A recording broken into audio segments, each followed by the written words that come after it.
നമ്മുടെ ഓമനക്കുട്ടന് ഒരു 60 രൂപ മേടിച്ചു. എന്തിനു വേണ്ടിയിട്ട്? ഓട്ടോറിക്ഷയ്ക്ക് കൊടുക്കാനായിട്ട്. ഏത് സമയത്താ? ആ പ്രളയകാലത്ത്. അതിൻ്റെ കയ്യിൽ പൈസയില്ല, ഒരു പാർട്ടി സഖാവാണ്. അയാളുടെ പൈസ ഇല്ലാത്തതുകൊണ്ട് അവിടെ ഉണ്ടായിരുന്ന ആളുകളിൽ നിന്ന് 60 രൂപ പിരിച്ചു. ഈ ചാക്കിൽ കൊണ്ടുവന്ന സാധനങ്ങൾ ഇറക്കുമ്പോഴത്തേക്ക് ഓട്ടോറിക്ഷക്കാരന് കൊടുക്കാൻ 60 രൂപ പിരിച്ചത് എത്ര ദിവസമാണ് ഈ നെറികെട്ട കൂട്ടര് ചർച്ച ചെയ്തത്? സത്യത്തിൽ പല മാധ്യമങ്ങളും ഇപ്പോൾ BJPയുടെ പെയ്ഡ് ന്യൂസ് മാത്രം കൊടുക്കുന്ന മാധ്യമങ്ങളായിട്ട് മാറിയിട്ടുണ്ട്. പെയ്ഡ് ന്യൂസ്, കാശ് കൊടുക്കുക, അവരുടെ വാർത്തകൾ കൊടുക്കുക, കാശ് കൊടുക്കുക, അവരുടെ ഫോട്ടോ കൊടുക്കുക, കാശ് കൊടുക്കാത്തവൻ്റെ ഫോട്ടോ കൊടുക്കത്തില്ല, കാശ് കൊടുക്കാത്തവൻ്റെ വാർത്ത കൊടുക്കത്തില്ല. അതാണിപ്പോൾ ചില മാധ്യമങ്ങൾ എടുത്തിരിക്കുന്ന രൂപം. നമുക്ക് കാശ് കൊടുക്കാനില്ല, പൈസ കൊടുക്കാനില്ലാത്തതുകൊണ്ട് നമ്മുടെ വാർത്തയൊന്നും അവർ കൊടുക്കത്തില്ല.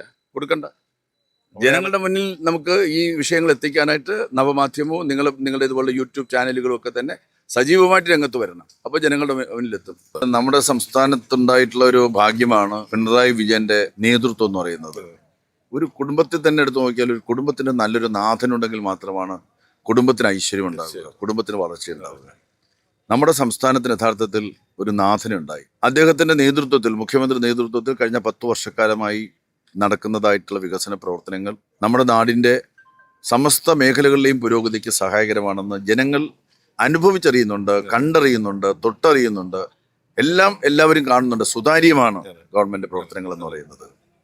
ആ വികസന വളർച്ച അത് നിന്നു പോകരുത്. ഇപ്പോൾ UDFന്റെ കയ്യിൽ കിട്ടിയാൽ എന്തായിരിക്കും സംഭവിക്കുക? കുരങ്ങൻ്റെ കയ്യിൽ പൂമാല കിട്ടിയതുപോലെ മാല പറിച്ച് പിരിച്ച് ദൂരെ എറിയുന്ന അവസ്ഥയായിരിക്കും. തമ്മിലടിച്ച് തകർന്ന് തരിപ്പണമായി എല്ലാ വികസന നേട്ടങ്ങളും ഇല്ലാതാകുന്ന ഒരു അവസ്ഥാവിശേഷമായിരിക്കും ഉണ്ടാവുക എന്ന് യഥാർത്ഥത്തിൽ ജനങ്ങൾക്കറിയാം. അതുകൊണ്ടാണ് വികസന തുടർച്ച വേണമെന്ന ഞങ്ങളുടെ ആഗ്രഹത്തോട് ജനങ്ങൾ പോസിറ്റീവായിട്ട് പ്രതികരിക്കും. വിശേഷിച്ച് എനിക്ക് തോന്നുന്നു നമ്മുടെ നാട്ടിലെ കക്ഷി രാഷ്ട്രീയത്തിന് അതീതമായി ചിന്തിക്കുന്ന എല്ലാ മനുഷ്യരും, വിശേഷിച്ച് ചെറുപ്പക്കാരും അത് ആഗ്രഹിക്കുന്നുണ്ട്. അതിൻ്റെ ഭാഗമായിട്ട് കഴക്കൂട്ടത്തിനുണ്ടായിട്ടുള്ള വളർച്ച അത്യപൂർവമായിട്ടുള്ള വളർച്ചയാണ്. ഒരു 50 ആണ്ടിൻ്റെ വളർച്ച 10 വർഷക്കാലം കൊണ്ട് ഈ കോൺസ്റ്റിറ്റ്യുവൻസിക്ക് ഉണ്ടാക്കിയെടുക്കാൻ കഴിഞ്ഞിട്ടുണ്ട്. 3000-ലധികം കോടി രൂപയുടെ വിവിധ വികസന പദ്ധതികളാണ് 10 വർഷക്കാലം കൊണ്ട് നടന്നിട്ടുള്ളത്. ടെക്നോ പാർക്കിൽ മാത്രം 75,000 പുതിയ ആളുകൾ 10 വർഷത്തിനകത്ത് തൊഴിൽ തേടി എത്തുന്നവരായിട്ട് മാറി. എല്ലാ മേഖലകളിലും വളർച്ചയുണ്ടായിട്ടുണ്ട്. ആരോഗ്യ മേഖലയിൽ ഹോസ്പിറ്റൽസ് എല്ലാം തന്നെ മെച്ചപ്പെട്ടു. RCCയിൽ 242 കോടിയുടെ പുതിയ പ്രൊജക്റ്റ് നടപ്പിലാക്കാൻ സാധിച്ചു. അവിടെ 14 നിലകളുള്ള കെട്ടിടമാണ്. എല്ലാ ആധുനികമായിട്ടുള്ള യന്ത്രോപകരണങ്ങൾ, ക്യാൻസർ ചികിത്സയ്ക്കുള്ള യന്ത്രോപകരണങ്ങളോടുകൂടിയാണ് അതിപ്പോൾ സ്ഥാപിച്ചിരിക്കുന്നത്. മെഡിക്കൽ കോളേജിലാകെ 717 കോടി രൂപയുടെ സമഗ്ര വികസന പദ്ധതി നടന്നുകൊണ്ടിരിക്കുകയാണ്. മിക്കവാറും എല്ലാ റോഡുകളും BMBC സ്ട്രെങ്തിൽ ശക്തിപ്പെട്ടു. അങ്ങനെ നാനാ മേഖലകളിലെയും വികസന സ്കൂളുകളൊക്കെ എന്ന് വെച്ചാൽ ഹൈടെക് സ്കൂളുകളാണ്. എൻ്റെ മണ്ഡലത്തിൽ 130 ക്ലാസ് മുറികൾ AC ക്ലാസ് മുറികളാണ്, സ്മാർട്ട് ക്ലാസ് റൂമുകളാണ്. അതിൽ AC ചെയ്തിരിക്കുകയാണ്, ടച്ച് സ്ക്രീനുകളാണ്.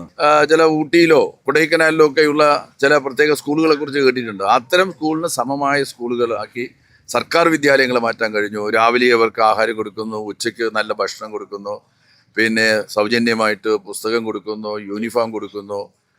അവരുടെ കാര്യങ്ങളെല്ലാം നോക്കാൻ ഒരു രക്ഷിതാവ് എന്നുള്ള നിലയിൽ ഗവൺമെൻറ് തന്നെ മുന്നോട്ട് വരികയാണ്. ആ നിലയിൽ എല്ലാ മേഖലകളിലും ഉണ്ടായിട്ടുള്ള ഈ വമ്പിച്ച വളർച്ച നമ്മുടെ നാട്ടിൽ കക്ഷി രാഷ്ട്രീയത്തിന് അതീതമായി ജനങ്ങളുടെ മനസ്സിൽ സ്വാധീനം ഉണ്ടാക്കിയിട്ടുണ്ട്. ആ സ്വാധീനത്തിൻ്റെ പ്രതിഫലനം ഈ തെരഞ്ഞെടുപ്പ് രംഗത്ത് നിശ്ചയമായിട്ടുണ്ടാകും. കഴക്കൂട്ടത്തെ സംബന്ധിച്ചിട്ട് ചിലയിടങ്ങളിൽ ഇപ്പോൾ നമ്മൾ നിൽക്കുന്ന പുല്ലുകാട് ഇവിടെയൊക്കെയുള്ള സ്ഥലങ്ങളിൽ ഈ കുടിവെള്ള ക്ഷാമം പറയുന്നുണ്ട്. ഒരു MLA എന്നുള്ള നിലയിൽ ഇപ്പോൾ സ്ഥാനാർത്ഥിയായി നിൽക്കുകയാണ്. അടുത്ത തിരഞ്ഞെടുപ്പിൽ, ഇനി വരുന്ന ഈ 16ാമത് തിരഞ്ഞെടുപ്പിൽ വീണ്ടും MLA ആകുകയാണെങ്കിൽ വെറും 2 മാസത്തിനുള്ളിൽ കുടിവെള്ള ക്ഷാമം മാറ്റുമെന്ന് അങ്ങ് പറഞ്ഞു. 10 വർഷം കൊണ്ടാണ് ഞാൻ ഈ പറഞ്ഞത്. 10 വർഷത്തെ നമ്മുടെ പരിശ്രമം 2 മാസത്തിന് കൊണ്ട് പൂർത്തീകരിക്കാൻ വേണ്ടി പോകുന്നത്. ഇത് 10 വർഷത്തിന് മുമ്പ് 2014 ഗവൺമെൻറ് ആരംഭിച്ചതാണ്. ആ 2016 നമ്മൾ ആവിഷ്കരിച്ച 81 കോടിയുടെ പദ്ധതി അവസാന ലാപ്പിൽ, ലാസ്റ്റ് ഘട്ടത്തിൽ നിൽക്കുന്നു എന്നേ ഞാൻ പറഞ്ഞുള്ളൂ. അതിനിപ്പോൾ ഉള്ളതെന്ന് വെച്ചാൽ ചില കണക്ഷൻസ് ഉണ്ട്, പിന്നെ ടെസ്റ്റിംഗ് ഉണ്ട്, അത് കമ്മീഷൻ ചെയ്യണം. അതിനാണ് 2 വർഷം. മറ്റു 10 വർഷമായിട്ട് ഇത് നടക്കുകയാണ്. അതിൽ 2-3 വർഷക്കാലം നമുക്ക് നഷ്ടപ്പെട്ടു പോയി. അത് കോവിഡിൻ്റെ ഒരു 1.5 വർഷം നഷ്ടപ്പെട്ടു. പിന്നെ കോൺട്രാക്ടർ അധിക തുക ആവശ്യപ്പെട്ടുകൊണ്ട് ഗവൺമെൻറ്റിൻ്റെ മേൽ സമ്മർദ്ദം ചെലുത്തി, കോടതി വ്യവഹാരമായി, അങ്ങനെ 1-1.5 വർഷം അത് പോയി. 2-3 വർഷക്കാലം ആ രൂപത്തിൽ നമുക്ക് നഷ്ടപ്പെട്ടു പോയത് കൊണ്ടാണ്. ഇല്ലെങ്കിൽ ഒരു പ്രദേശത്തും കുടിവെള്ളത്തിൻ്റെ പ്രശ്നം പറഞ്ഞ് നാട്ടുകാരെ ഇളക്കി വിടാൻ BJPക്കോ കോൺഗ്രസിനോ അവസരം ഉണ്ടാവില്ലായിരുന്നു. ഇപ്പോൾ നാട്ടുകാരോട് ഞാൻ പറഞ്ഞിട്ടുണ്ട്, അവർ യാതൊരു വിധത്തിൽ വിഷമിക്കേണ്ട. 2 മാസക്കാലത്തിനകത്ത്, 2 മാസം കൊണ്ട് തന്നെ അവർക്ക് കുടിവെള്ളം യഥേഷ്ടം കിട്ടുന്ന തരത്തിൽ നമ്മുടെ ആ കാസ്റ്റ് അയൺ പൈപ്പിലൂടെ, നേരത്തെ പോകുന്നത് പിണ്ണാക്ക് പോലെ ആയിപ്പോയിട്ടുള്ള പൈപ്പാണ്. ഒരു 60-65 വർഷക്കാലം അകത്തൂടെയും പുറത്തൂടെയും വെള്ളം ഒഴുകിയാലുള്ള അവസ്ഥ നിങ്ങളൊന്ന് ആലോചിച്ചു. മലിനജലം അടക്കം അല്ല, അത് വളരെ മോശപ്പെട്ട ഒരു അവസ്ഥയിലാണ് കാര്യങ്ങളുടെ കിടപ്പ്. അത് അകത്തൂടെ വെള്ളം ഒഴുകുന്നതിന്റെ ഭാഗമായിട്ട് ആ പൈപ്പ് ദുർബലപ്പെട്ടു പോയിരിക്കുന്നു. പ്രഷർ കൊടുത്താൽ അപ്പം പൊട്ടും. പൊട്ടിയാൽ പിന്നെ 10 ദിവസം വെള്ളമില്ല. ഇത് കണ്ടറിഞ്ഞ് പ്രവർത്തിക്കേണ്ടത് 2011 ഉണ്ടായിരുന്ന ഗവൺമെന്റാണ്.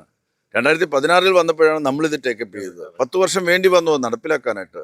അതിന് ഈ 3 വർഷം ഇങ്ങനെ ഒരു കാരണമുണ്ടായിട്ടുണ്ട്. ഓവർഹെഡ് ടാങ്ക് ഉണ്ട്, ആ ടാങ്കിന്റെ അടുത്ത് എത്തിക്കഴിഞ്ഞിട്ടുണ്ട്. ഇനി വിവിധ സ്ഥലങ്ങളിലെ കണക്ഷൻസ് ബാക്കിയാണ്.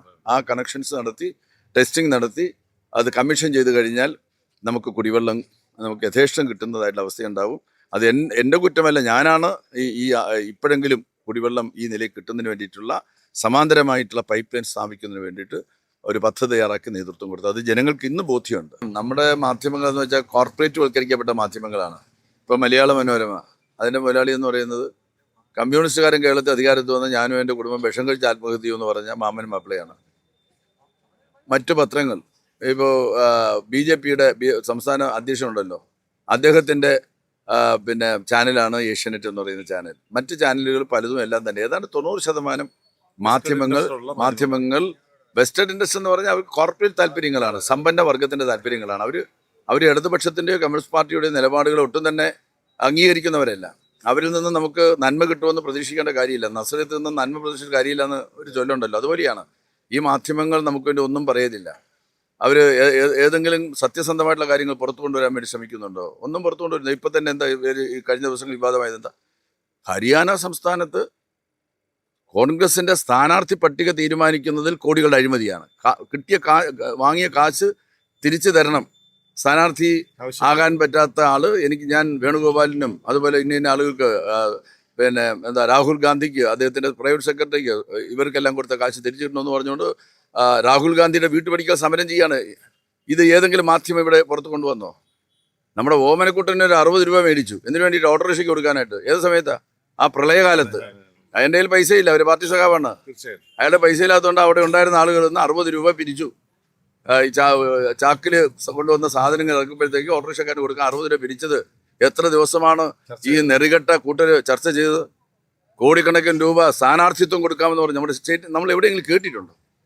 നിന്നെ കോൺഗ്രസിന്റെ സ്ഥാനാർത്ഥിയാക്കാൻ കൈപ്പത്തി ചിഹ്നം തരാം, 1 കോടി തന്നേക്ക്, 50 ലക്ഷം തന്നേക്ക് എന്ന് പറയുന്ന കാര്യങ്ങൾ പുറത്തു വന്നിട്ട് ആരെങ്കിലും പുറത്ത് പറയുന്നുണ്ട്? ആരും അറിയുന്നില്ലല്ലോ. ഒരു മാധ്യമവും ഇവിടുത്തെ മലയാള മനോരമയും മാതൃഭൂമിയും കേരള കൗമുദിയും എല്ലാം തന്നെ വളരെ ഭംഗിയായി അതെല്ലാം മൂടി വെച്ച്, സത്യത്തിൽ പല മാധ്യമങ്ങളും ഇപ്പോൾ BJPയുടെ പെയ്ഡ് ന്യൂസ് മാത്രം കൊടുക്കുന്ന മാധ്യമങ്ങളായിട്ട് മാറിയിട്ടുണ്ട്.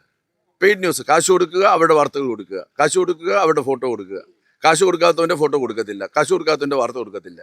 അതാണിപ്പോൾ ചില മാധ്യമങ്ങൾ എടുത്തിരിക്കുന്ന രൂപം. നമുക്ക് കാശ് കൊടുക്കാനില്ല, പൈസ കൊടുക്കാനില്ലാത്തതുകൊണ്ട് നമ്മുടെ വാർത്തയൊന്നും അവർ കൊടുക്കണ്ട. ജനങ്ങളുടെ മുന്നിൽ നമുക്ക് ഈ വിഷയങ്ങൾ എത്തിക്കാനായിട്ട് നവമാധ്യമവും നിങ്ങളുടെ ഇതുപോലുള്ള യൂട്യൂബ് ചാനലുകളും ഒക്കെ തന്നെ സജീവമായിട്ട് രംഗത്ത് വരണം. അപ്പോൾ ജനങ്ങളുടെ മുന്നിലെത്തും. തീർച്ചയായിട്ടും. അങ്ങനെ ഞാൻ കൂടുതൽ ഇവിടെ നിർത്തുന്നില്ല, കാരണം അടുത്ത സ്ഥലത്തേക്ക് പോകേണ്ടതുണ്ട്. 7 മണിക്ക് അവിടെ ഒരു മീറ്റിംഗ് ഉണ്ടെന്ന് പറഞ്ഞു. എന്തായാലും കേരളം ഒരു പുതിയ സർക്കാർ വരുമ്പോൾ അത് ഒരു 3ാം തുടർച്ച ആഗ്രഹിക്കുന്ന ജനങ്ങളുടെ സംവിധാനമായിരിക്കും രേഖപ്പെടുത്തുക. ഇവിടെയും കഴക്കൂട്ടത്തും അങ്ങനെ തന്നെ ആകട്ടെ എന്ന് ആശംസിക്കുന്നു. എല്ലാവിധത്തിലുള്ള വിപ്ലവ അഭിവാദ്യങ്ങൾ.